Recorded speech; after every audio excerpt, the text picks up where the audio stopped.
why I've decided to sketch this rose together is because Jana asked me.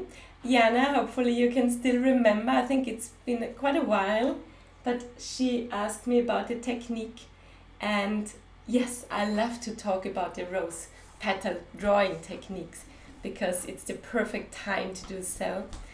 So I will switch now to my sketchbook, and fingers crossed, yes, you can still hear me. So we have here the rose, and we are using, as I said, just a minimum of materials here. So I have here only water-filled brush, a bit, well, an ink pen is always good to have an ink pen, we don't need it a lot, and a water-soluble ink. And you can also use a watercolor pencil, that's perfect too.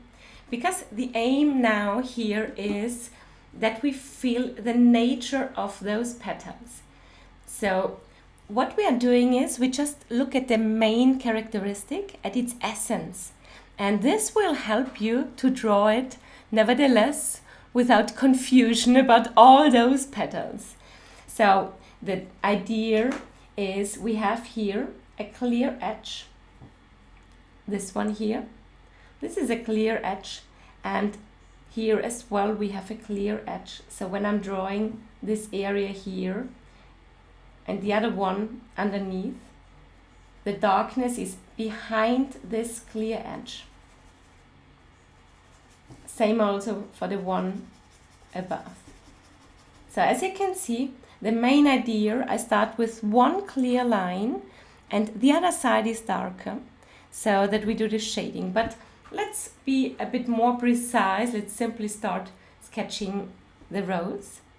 And we start in the middle area, and they are kind of confusing. So I'm just double checking if you can still hear me, because I just want to read your comments. Yes, I'm glad you're here, Beate, Oyoni, Jocelyn, Linda. Wonderful. And Ursula. And Linda, yes, you are drawing so many flowers and plants, so I'm happy that we're doing the rose sketch together.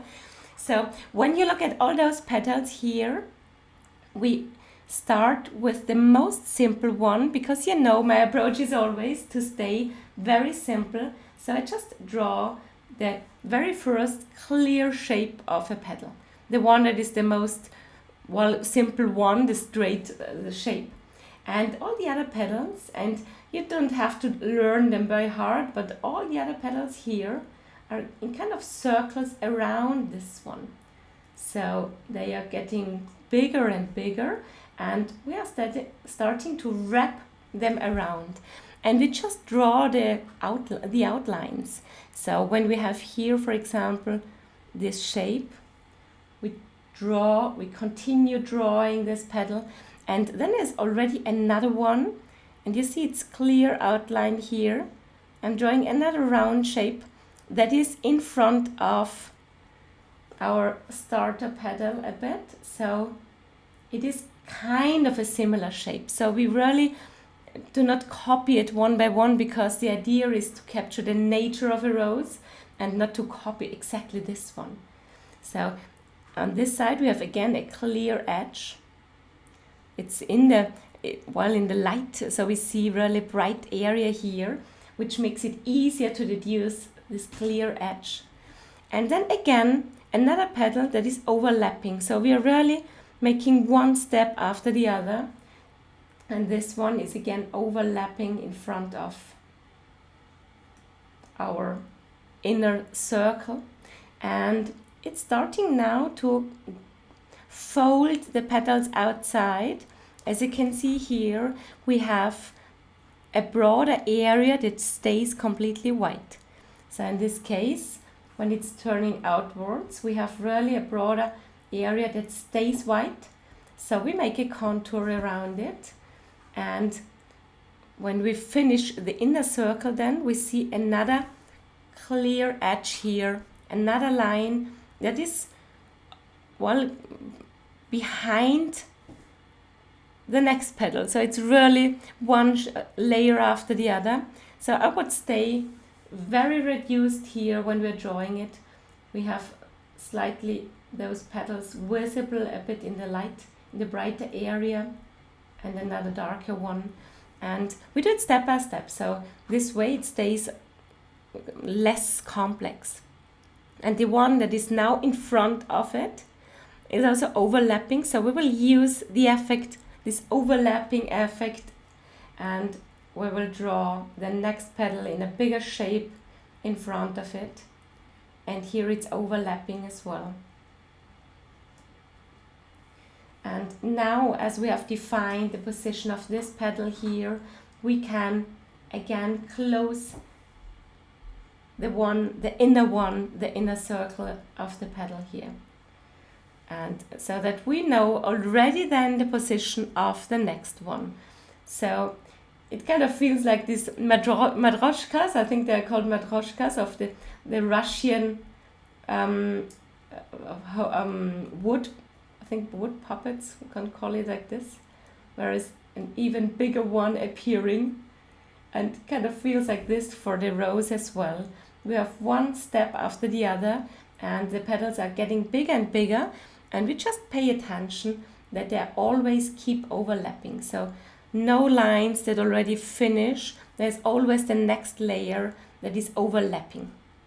And I will stop just drawing a final petal layer here, and then I will stop it here, because the aim is absolutely to show you the nature of the rose petal and how I'm sketching it.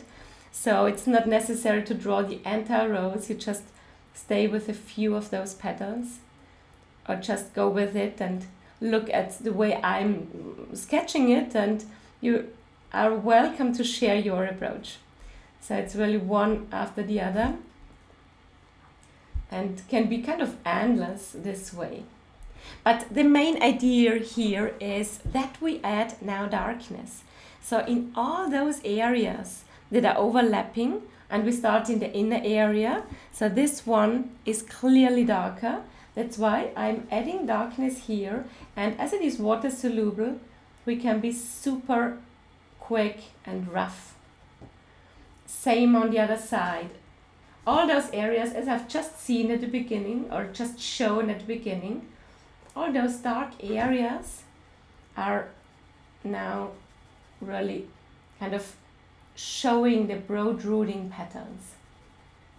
So the ones that are in the light can be really bright, and all those areas behind those clear edges are very dark.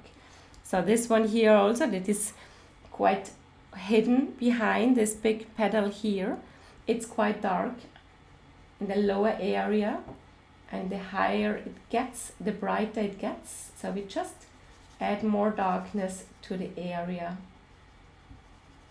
below, and so on. So that's why maybe it's good to not sketch all the petals, because it's kind of a meditative, endless work this way, and my aim was really to show you the approach. So I will just skip a few of those petals to show you the idea of it. So here some in the inner area, all those dark areas behind those clear edges are dark. And especially when you look at the inner area, we always have a bright area. In this case, it's the very first petal that we've sketched, a very bright area, and then it's fading out. So that we feel the difference, an area that is very bright, and behind it, it's again dark. So that we have this wonderful contrast. It's always the same rhythm, very clear outline, and behind we have quite a dark area. And it kind of reminds me, because I've just seen that Cornelia entered our live sketch, and we are just talking about folds in the 3-minute class. It's kind of similar, just the edges are really clear here, and for the folds they are softer, but the idea is nevertheless quite similar. So clear edges and then it's fading out and getting brighter and brighter. And I just wanted to show you a few. I keep sketching because, yeah, I just enjoy sketching and drawing rose petals. But we need one further step to finish it. And this one is the water. You can keep it this way as well, because as you can see, the nature is well visible here. But we will add a bit of water here just to make it a bit softer and to make its surface a bit less, well, rough, because the petals are very soft, so we can underline the softness here even a bit more when adding a bit of water to the color. So this is kind of optional. If you want, you can do this. It works nevertheless with rough hatching too. So the method is the same, but we just work a bit with the nature of the rose and underline its softness a bit more. So maybe I cannot stop sketching because I was in such a hurry in the bus in order to be on time here. So maybe I just need to calm down. That's why I can't stop drawing this rose and shading this rose. I'm really glad I made it. So sometimes with the buses it's kind of hard to say if they are on time or not. But that's the main idea. So as you can see here, one clear edge and then the darkness behind it. So that we have this three-dimensional effect. And we haven't even used the ink, so we do not really need it. And yeah, very simple materials. So we can really focus on the complex topic by using not a lot of material, which is one of the most helpful approaches in my opinion, to keep everything simple so that you can focus on a motif that is complex. So the rose petals, they are overlapping and yeah, they give kind of a really challenging perspective. So it's better to give away all those different materials and just use a minimum of it.